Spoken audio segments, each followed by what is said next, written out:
Hey everyone, welcome back to my channel. Today is a bit of an exciting day for me because I get to make a video that I haven't been able to make before, and that's a top 10 best video. But before I dive into my top 10 favorite movies of 2024, I just wanted to say thank you. I've been doing this for just over 2 years now, and it's just a hobby, it's just fun. And yeah, I have hopes of it becoming something more than what it is right now, but I just want to express my gratefulness to everybody who watches my videos and the 266 people that are currently subscribed. Like, it means a lot to me, and this channel wouldn't be what it is without you. So hopefully this channel continues to grow and we'll see what becomes of it. Now, according to my Letterboxd profile, I watched almost 80 movies from 2024. I didn't watch every movie from 2024, and there are two specifically that I haven't seen that have a chance at breaking the top 10, just so you're clear. I haven't seen Wicked Part 1, and I haven't seen A Great Unknown. Life just happened, and I didn't have the opportunity to watch those movies, so keep that in mind as we move forward. But there were also some movies that I liked that exist outside of my top 10. And for those, I created a section called Charming Considerations. One of those movies was called Self-Reliance. It was directed by Jake Johnson, who also acted in it, so if you're a fan of New Girl, you would probably find it funny. Anna Kendrick also joined him in the film, and they were a great duo. It's a very hilarious and ridiculous concept for a movie, and so I enjoyed it. I also liked Red 1. Red 1 came out in theaters and then went straight to Amazon Prime, and it's kind of regarded as a cheesy Christmas movie. And that's very true, but there was a lot of creativity that went into it. It was far from perfect, but I was entertained the whole time, and I laughed a few times as well. And then at the top of my Charming Considerations list is Girl Haunts Boy.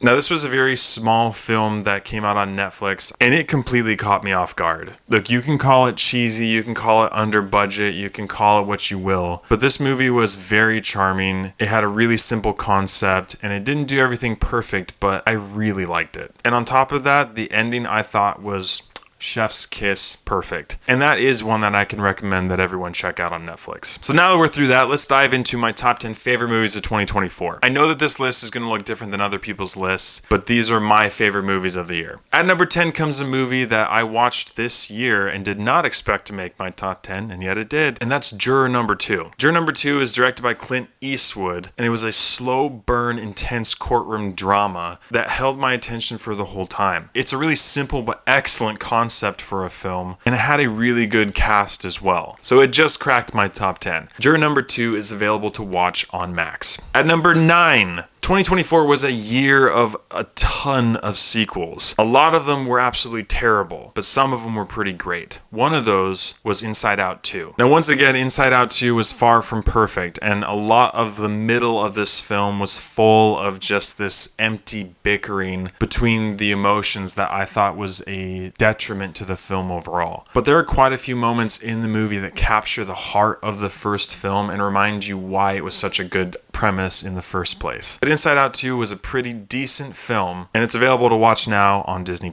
Cruising in the number 8 slot is a movie that I've had the chance of watching again recently, and I had no expectations for it, but it swept me off my feet. And that is Apple TV's Fly Me to the Moon. The question behind this movie is, did we fake the moon landing? And what we ended up getting was a comedy romance drama that is tastefully funny and very charming throughout. It's hard to go wrong with a cast like Ray Romano, Channing Tatum, Scarlett Johansson, and more, but I thought they just did a really good job with the film. I love it when movies that are not on my radar do really well and end up on this list, and this is a great example of that. Fly Me to the Moon is available to watch on Apple TV. At number 7, we have yet another sequel, one that has had 3 prequels, of which I've only seen 1. And that is Kung Fu Panda 4. You may be rolling your eyes at this list, but this was a terrible year for movies, and this was not one of those movies. Obviously, the first Kung Fu Panda was an awesome movie that was super funny, and we loved the concept. And then it just seemed like there were just a bunch of offshoots of that. I think there was a TV show, there was 2 sequels, didn't watch them, but I thought I would give this movie a chance, and I'm really glad that I did. The concept of the movie was great. Even though the Furious 5 are not a part of it, it still was a really enjoyable film. film. There's clear good and evil, which is another concept that we don't get a whole lot anymore. And even with an idea that you thought would be worn out by now, it was still really funny and enjoyable. Kung Fu Panda 4 is available to watch on Netflix. Coming in at number 6, another sequel, who would have guessed? And it will be a bit shocking, especially after that last movie, but coming in at number 6 for me is Deadpool and Wolverine. I think the first Deadpool was really funny. I think the second one had the best story of the three, but Deadpool and Wolverine had so many amazing references, and to be quite honest, the amount of cameos that I saw in this film did carry it quite a bit. When you grow up watching superhero movies and you've seen all these different generations of superheroes throughout your time, and then you see all of them referenced in a film, there's something really special about that. Now, the story was far from perfect. In fact, if you watch my review for it, it was quite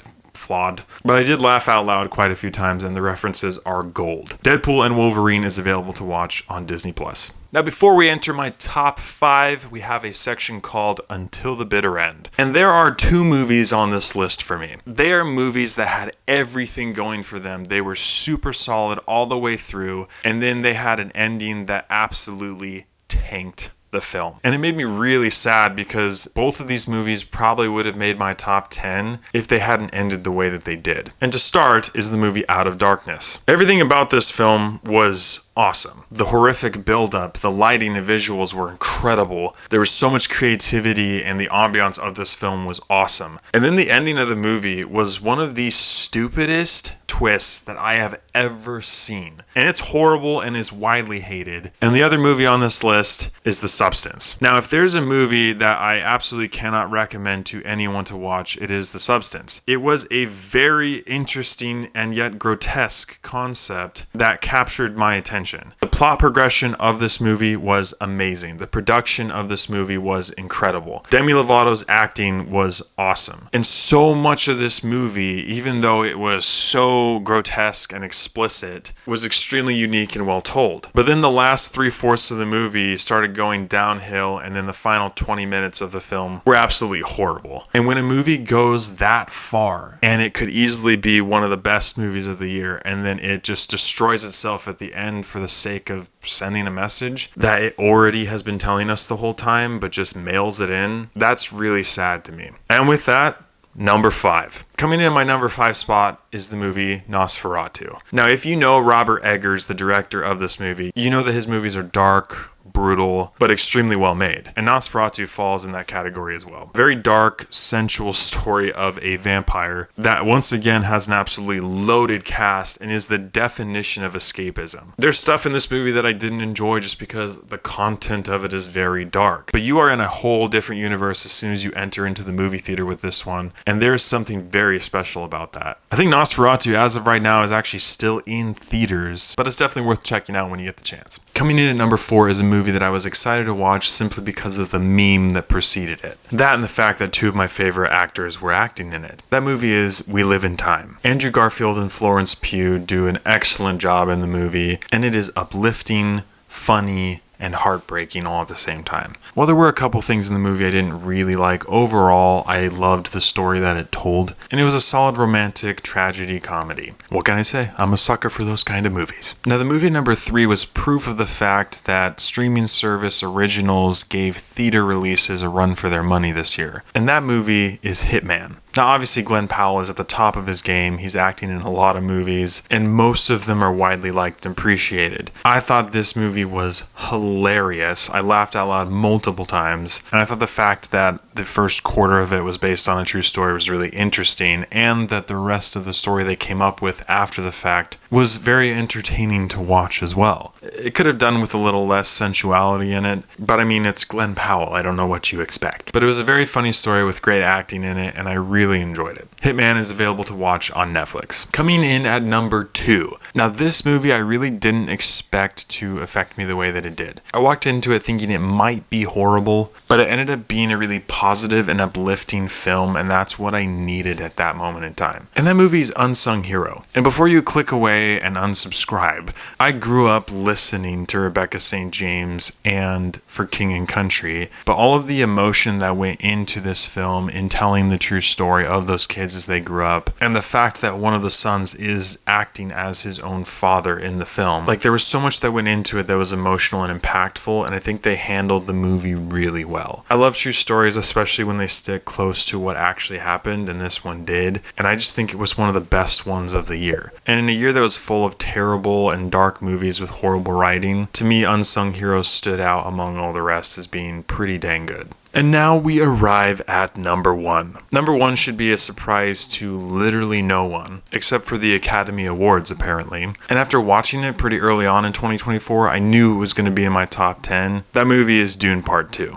For some reason, the first time I watched it, it was a lot for my brain to comprehend, and that's why I had to go see it a second time. And that's when I truly appreciated how incredible the movie itself was. The storytelling is incredible. The score was amazing. The CGI and visuals were pure escapism, with excellent acting performances from people who are giving it their all. It was masterful escapism, and I would do it over 100 times. Right now, both Dune and Dune Part 2 are available to watch on Netflix, and if you haven't watched them, they are quite lengthy, so sit down and grab your popcorn, but definitely check them out because they are awesome. Let me know in the comments below some of your favorite movies from 2024, and if I haven't done a review for them, let me know and I'll check them out. But until the next video, thank you so much for watching. I appreciate your love and support, and I'll catch you guys and gals in the next one.